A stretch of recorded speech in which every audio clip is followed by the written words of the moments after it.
महाभारत में कुरुक्षेत्र के युद्ध के दौरान श्री कृष्ण और अर्जुन के बीच जो संवाद हुआ था उसे भगवद गीता कहा जाता है। श्री कृष्ण ने गीता के माध्यम से वेद और उपनिषदों के ज्ञान को अनूठी शैली में सार रूप में प्रस्तुत किया था। इस ज्ञान को गीता ज्ञान भी कहा जाता है, परंतु गीता के इस ज्ञान के अलावा भी प्रचलित है और भी कई गीताएं। जरूरी नहीं है कि गीता की तरह के अन्य ज्ञान में गीता शब्द का ही उपयोग किया गया हो। उनमें से कुछ तो महाभारत में ही है और कुछ महाभारत के इतर अन्य ग्रंथों में हमें मिलती है। तो आओ उन्हीं में से जानते हैं ऐसी ही अन्य गीता के बारे में। संजय और शिवजी की गीता। उल्लेखनीय है कि गीता के ज्ञान को संजय की दृष्टि से सुनना या भगवान शिवजी की दृष्टि से सुनना बहुत ही अलग है। कहते हैं कि भगवान श्री कृष्ण के मुख से गीता को अर्जुन के बाद संजय ने सुनी थी। इस दौरान संजय न केवल गीता के ज्ञान को सुना रहे थे, बल्कि वे युद्ध की स्थिति का वर्णन भी कर रहे थे। उसी तरह भगवान शंकर जब गीता सुन रहे थे तो उस दौरान माता पार्वती के मन में इस ज्ञान को लेकर भी कई प्रश्न उठ रहे थे, जिस तरह की अर्जुन के मन में प्रश्न उठ रहे थे। अर्जुन के प्रश्नों का समाधान श्री कृष्ण ने अपने तरीके से किया, परंतु माता पार्वती के प्रश्नों का समाधान भगवान शंकर ने अपने तरीके से करके एक अद्भुत ही गीता की रचना कर दी। इस तरह संजय और शिव से लेकर अब तक कई तरह से गीता को लोगों ने पढ़ा और समझा है। अनु गीता।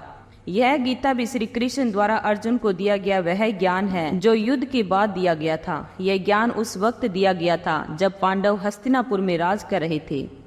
यक्ष प्रश्न। यक्ष और युधिष्ठिर के बीच हुए संवाद को यक्ष प्रश्न कहा जाता है। यह भी गीता की तरह विख्यात है। भारतीय इतिहास ग्रंथ महाभारत में यक्ष युधिष्ठिर संवाद नाम से एक बहुत चर्चित प्रकरण है।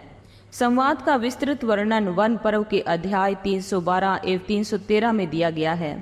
यक्ष ने युधिष्ठिर से लगभग 124 सवाल किए थे। यक्ष ने सवालों की झड़ी लगाकर युधिष्ठिर की परीक्षा ली। अनेकों प्रकार के प्रश्न उनके सामने रखे और उत्तरों से संतुष्ट हुए।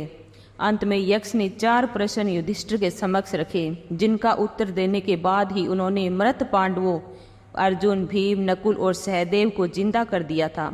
यह सवाल जीवन, संसार, सृष्टि, ईश्वर, प्रकृति, नीति, ज्ञान, धर्म, नारी, बुराई आदि अनेकों विषयों से संबंधित थे। अगली है विदुर नीति। महाभारत की कथा के महत्वपूर्ण पात्र विदुर को कौरव वंश की गाथा में विशेष स्थान प्राप्त है। विदुर हस्तिनापुर राज्य के शीर्ष स्तंभों में से एक अत्यंत नीतिपूर्ण, न्यायोचित सलाह देने वाले माने गए हैं।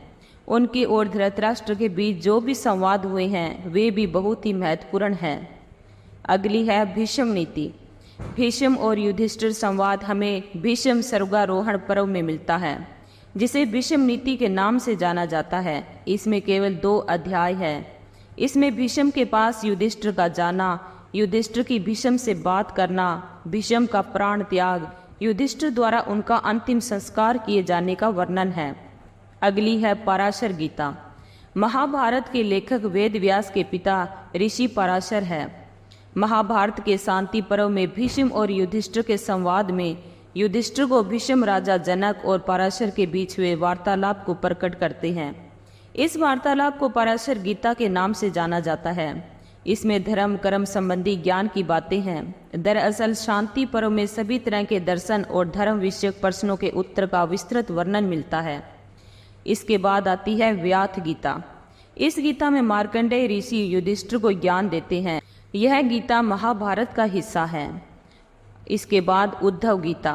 उद्धव गीता भागवत पुराण का हिस्सा है। यह ज्ञान श्री कृष्ण अपने सौतेले भाई उद्धव को देते हैं। इसे हंस गीता भी कहा जाता है। इसमें लगभग 1000 से अधिक छंद हैं। इसके बाद आती है गुरु गीता। यह महाभारत की रचयिता वेद व्यास द्वारा लिखे गए स्कंद पुराण का हिस्सा है। इसमें शिवजी माता पार्वती को गुरु का अर्थ और महत्व समझाते हैं। इसके बाद गणेश गीता। यह गीता गणेश पुराण के क्रीड़ा खंड का हिस्सा है। इस गीता में भगवान गणेश जी गजानन का रूप धारण करके वरेण्य नामक राजा को ज्ञान देते हैं। इसके बाद आती है अष्टावक्र गीता। यह माता सीता के पिता राजा जनक और ऋषि अष्टावक्र के बीच हुए संवाद पर आधारित है।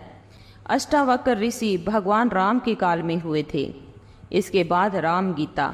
जब लक्ष्मण जी अयोध्या से माता सीता को वाल्मीकि आश्रम के वन में छोड़कर आते हैं तो वे बहुत दुखी रहते हैं। तब श्री राम जी उन्हें सांत्वना देते हैं। श्री राम के इन्हीं प्रवचनों को राम गीता कहा गया है। इसके बाद आती है अवधूत गीता। यह गीता भगवान दत्तात्रेय के प्रवचन के रूप में संकलित है। इसमें नाथ परंपरा के प्रथम गुरु सत्य को गाकर समझाते हैं। तो दोस्तों, ये वीडियो थी गीता के अलग अलग प्रकार के ऊपर आधारित। वीडियो में दी गई जानकारी अच्छी लगी हो तो लाइक, सब्सक्राइब एंड शेयर करना ना भूले। थैंक्स।